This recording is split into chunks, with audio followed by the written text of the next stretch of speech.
SI भर्ती paper leak मामले को लेकर सर्व समाज ने आज जोधपुर के कलेक्ट्रेट पर पैदल प्रदर्शन का आयोजन किया। सर्व समाज ने विरोध प्रदर्शन करते हुए कलेक्ट्रेट के माध्यम से मुख्यमंत्री के नाम एक ज्ञापन सौंपा है। ज्ञापन में मांग की गई है कि एसआई भर्ती को यथावत रखा जाए, किसी भी निर्दोष विद्यार्थी का भविष्य खराब ना किया जाए। कलेक्टर के माध्यम से 36 कॉम के पदाधिकारियों ने यह ज्ञापन सौंपा है।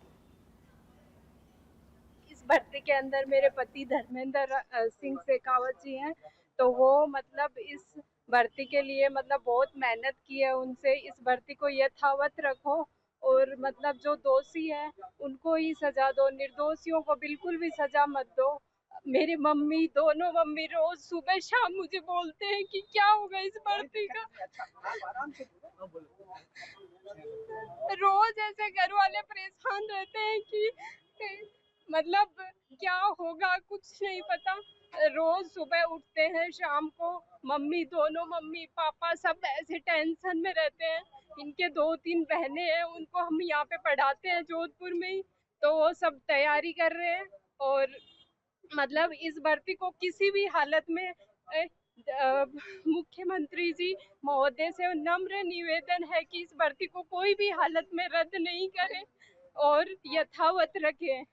हमारा यही परिचय है और सब सर्व समाज इससे मिलके सब ये मांग कर रहे हैं कि बिल्कुल भी ये भर्ती रद्द नहीं होनी चाहिए। और हम सब एक साथ मिलके यही आपसे कामना कर रहे हैं कि प्लीज ये भर्ती यथावत रखो।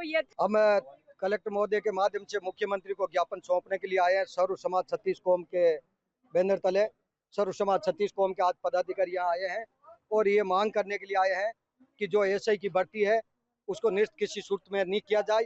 जो बच्चे अपनी मेहनत से, लगन से, रात दिन एक करके अपनी योग्यता से जो कामयाब हुए, अपने माता पिता के खून पसीने की कमाई को लगाकर जो कामयाब हुए, उन भर्ती को किसी सूरत में निरस्त नहीं किया जाए। एसओजी जो जांच कर रही है उसकी और गहनता से जांच करे।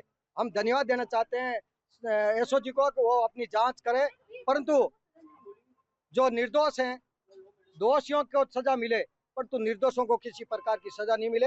हम ये चाहते हैं कि भर्ती यथावत रहे और इन बच्चों का भविष्य किसी सूरत में खराब नहीं किया जाए। हम सरकार से पुरजोर से सर्व समाज 36 कौम की ओर से मांग करते हैं कि इस भर्ती को किसी सूरत में निरस्त नहीं किया जाए। और ये जो निरस्त कराने वाले लोग जो चाहते हैं, वो कुछ लोग हैं, वो अपने व्यक्तिगत स्वार्थ के लिए, अपने राजनीतिक रोटियां सेकने के लिए। नेता प्रतिपक्ष टीकाराम जूली ने अरवल की मोती डूंगरी स्थित अपने कार्यालय पर जन सुनवाई के दौरान प्रदेश सरकार और जिला प्रशासन पर जमकर निशाना साधा।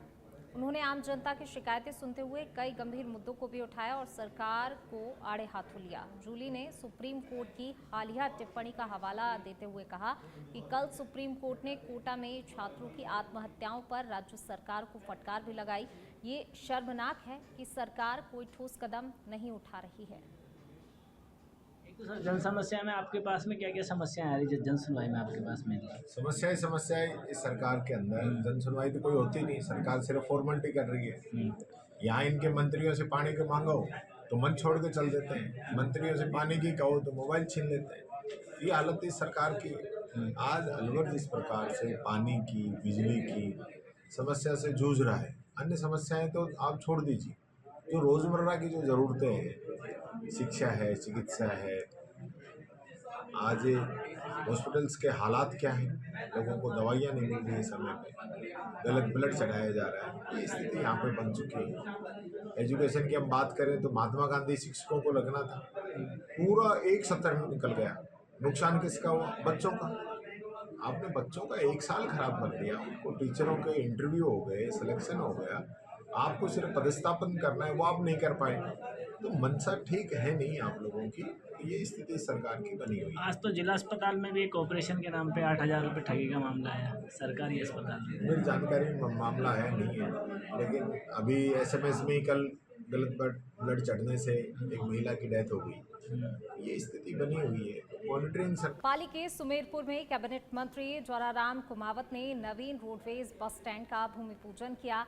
नवीन रोडवेज बस स्टैंड 50 लाख की लागत से बनाया जाएगा। इस मौके पर मंत्री ने कहा कि पशुपालकों के लिए कई योजनाएं सरकार चला रही है। बस स्टैंड पर कई सुविधाएं विकसित होंगी, इससे यात्रियों को सुविधाएं मिलेंगी। कार्यक्रम में उपखंड अधिकारी कालूराम कुम्हार, विकास अधिकारी प्रमोद दवे समेत जनप्रतिनिधि और कई ग्रामीण मौजूद रहे। गाय मरी लेकिन उसका बीमा नहीं था, इस कारण से किसानों को, पशुपालकों को उसका फायदा नहीं मिला। लेकिन अभी हमने जैसे एक बीमा योजना शुरू की है, मुख्यमंत्री मंगला पशु बीमा योजना। उस पशु बीमा योजना में दुधारू गाय, दुधारू भैंस, दुधारू बकरी, दुधारू भेड़ और दुधारू ऊंट को शामिल किया है। एक बार इन 5 कैटेगरी के पशुओं को शामिल किया है। अभी पिछले साल हमने 21 लाख पशुओं का बीमा किया है। अब इस साल जो नया साल अप्रैल से शुरू हुआ है, इसका पोर्टल हम जून महीने में, ये मई खत्म होते ही पोर्टल खोलेंगे। तो पशुपालक या देवासी बंधु और दूसरे भी सबके, आजकल तो पशु गाय भैंस तो सबके घर में होती है, तो पोर्टल खुलते ही अपना पशुओं का बीमा है ना, ऑनलाइन कराए। ऑनलाइन फॉर्म भरना है। जिनका ऑनलाइन फॉर्म एक बार आ जाएगा, फिर उसमें से जैसे पशुपालन विभाग के अधिकारी उनके घर आकर के उनका पशुओं का बीमा करेंगे, उनका प्रमाण पत्र देंगे और उनका वो कोई टैग हैग लगाते हैं, वो टैग लगाएंगे लंबी। और इसी बीच रुक करते हैं अगली बड़ी खबर का। केंद्रीय मंत्री भूपेंद्र यादव जोधपुर हाउस पहुंचे हैं। सीएम भजनलाल शर्मा से मुलाकात करने पहुंचे हैं भूपेंद्र यादव। दिल्ली दौरे पर सीएम भजनलाल शर्मा, कल रात भी भूपेंद्र यादव के साथ हुई थी सीएम भजनलाल शर्मा की मुलाकात। मंत्री जोराराम पटेल और मंत्री जवाहर सिंह बैढ़म भी हुए थे इस बैठक में शामिल। सूत्रों के मुताबिक एसआई भर्ती 2021 को लेकर सरकार अंतिम मंथन कर रही है। न्यायालय के फैसले से पहले सरकार अपना पक्ष स्पष्ट कर सकती है। तो ये बड़ी खबर आपको बता रहे हैं। भूपेंद्र यादव ने सीएम भजनलाल शर्मा से मुलाकात की। मंत्री जोराराम पटेल और मंत्री जवाहर सिंह बैढ़म भी बैठक में शामिल हुए थे। सूत्रों के मुताबिक एसआई भर्ती 2021 को लेकर सरकार जो है अंतिम मंथन कर रही है। तो न्यायालय के फैसले से पहले ही सरकार जो है अपना पक्ष स्पष्ट कर सकती है। बढ़ेंगे आगे। जयपुर में प्रदेश कांग्रेस अध्यक्ष गोविंद सिंह डोटासरा पीसीसी पहुंचे हैं, जहां वो कांग्रेस विधि, मानवाधिकार और आरटीआई विभाग के संविधान बचाओ संवाद कार्यक्रम में शामिल हुए और कार्यक्रम को उन्होंने संबोधित किया। इस मौके पर कार्यक्रम में पूर्व स्पीकर सीपी जोशी, पूर्व विधायक कृष्णा पुनिया समेत कई लोग मौजूद रहे।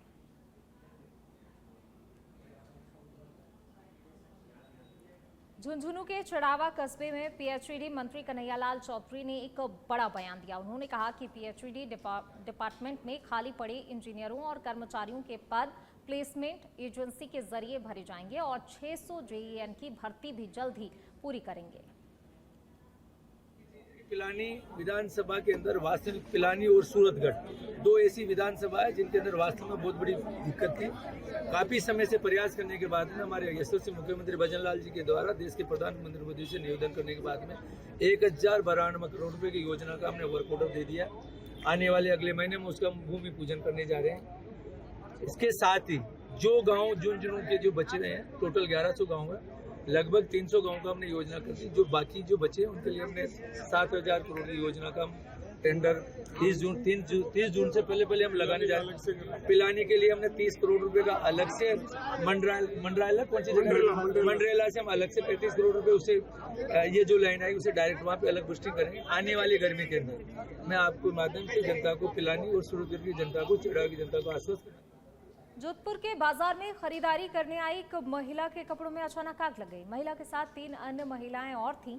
चारों एक ही दुकान के बाहर खड़ी होकर बातचीत कर रही थी। बात करते करते आगे बढ़ी तो एक महिला की ओढ़नी में अचानक आग लग गई। आग लगने की घटना का सीसीटीवी वीडियो भी तेजी से अब वायरल हो रहा है। हालांकि आग कैसे लगी ये फिलहाल स्पष्ट नहीं हो पाया है। गनीमत रही कि मौके पर बड़ी घटना होने से टल गई। घटना कंदोई बाजार की है। महिला की ओढ़नी में लगी इस रहस्यमय आग का वीडियो सामने आया है। कई लोगों ने अफवाह फैला दी कि आग तेज गर्मी के कारण लगी। हालांकि आग कैसे लगी ये एक गुत्थी बनी हुई है। आज भीषण गर्मी के तहत महिला ग्राहक जो तिरपोले बाजार में कंदोई बाजार चौराहे पर खरीदारी करने आई थी। लगभग परिवार की 4 लेडीसें थी और जैसे वो चल रही थी एकदम ही उनके ओढ़ने में आग लगे। ओढ़ना था उनका डोरिया का ओढ़ना, जिसमें बारीक से प्लास्टिक के तार होते हैं और कॉटन का ओढ़ना होता है। तेज गर्मी के कारण उसमें अचानक आग लग गई और सभी व्यापारियों ने देखा और उन्होंने उस ओढ़ने को आग बुझाने का प्रयास किया। ओढ़ने जैसे ही फेंका तो पास में एक दुकान थी, दुकान पर लगभग 3 से 4 पेटीकोट कपड़े वो जल गए, लेकिन महिला घबरा गई, उसके हाथ में भी थोड़ी सी चोट आई। लेकिन और अब खबर दौसा के सिखराय से है, जहां गुर्जर आरक्षण आंदोलन की बरसी पर श्रद्धांजलि कार्यक्रम का आयोजन किया गया। इस दौरान आरक्षण आंदोलन के दौरान मारे गए गुर्जर समाज के लोगों की प्रतिमा के आगे श्रद्धा सुमन अर्पित किए गए और उन्हें याद किया गया। इस दौरान गुर्जर आरक्षण संघर्ष समिति के अध्यक्ष विजय बैसला भी सिकंदरा पहुंचे और उन्होंने आरक्षण आंदोलन में जान गंवाने वाले समाज के लोगों को श्रद्धांजलि दी। इस दौरान उन्होंने कहा कि पीलूपुरा में आगामी 8 जून को गुर्जर महापंचायत होने जा रही है। अभी तो कोई रिजल्ट मिलना चाहिए। हाँ, अगर आप आंख मूंद करके बैठ जाओगे तो उससे बिल्लियाँ दूध पीना बंद नहीं करेंगी। इसका मतलब दोबारा संघर्ष होगा। देखिए 8 तारीख की पंचायत है, पीलूपुरा कारवाड़ी में पंचायत होगी। कारवाड़ी पीलूपुरा, अगर मैं सही शब्द इस्तेमाल करूँ तो कारवाड़ी पीलूपुरा में पंचायत होगी। वहाँ हम सब लोग बैठेंगे, अपन तो जाजम पे बैठते हैं सर, समाज पूरा बैठेगा, निर्णय लेगा कि क्या करना है और अब से लेकर के।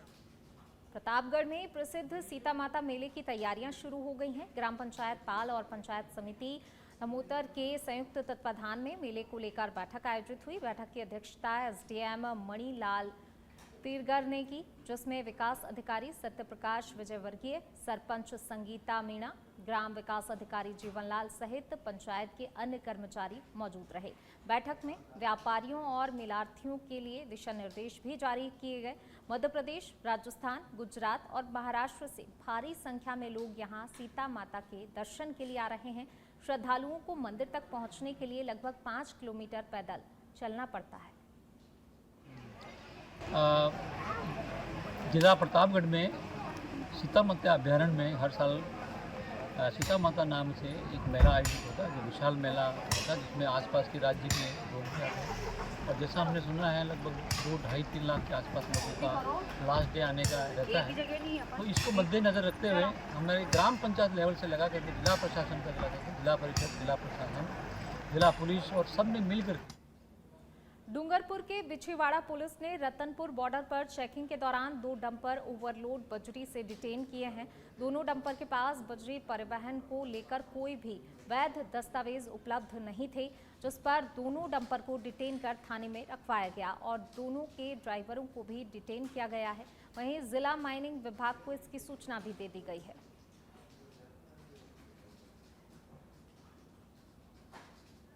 प्रतापगढ़ के धरियावद में एक पत्रकार को सरकारी कार्रवाई की रिपोर्टिंग करना भारी पड़ गया। पत्रकार इरफान खान ने पुलिस थाने में शिकायत दर्ज करवाई है। आपको बता दें, एसडीएम धरियावद के कहने पर उदयपुर रोड पर अवैध पत्थर परिवहन कार्यवाही की कवरेज की गई थी।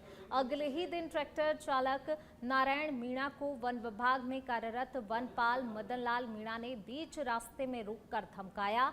पत्रकार का कहना है कि वनपाल मदन लाल मीणा जंगल क्षेत्र में अवैध खनन में संलिप्त है और इसी की रिपोर्टिंग करने पर वह बौखलाया है। पत्रकार ने कठोर कानूनी कार्रवाई और सुरक्षा की मांग की है।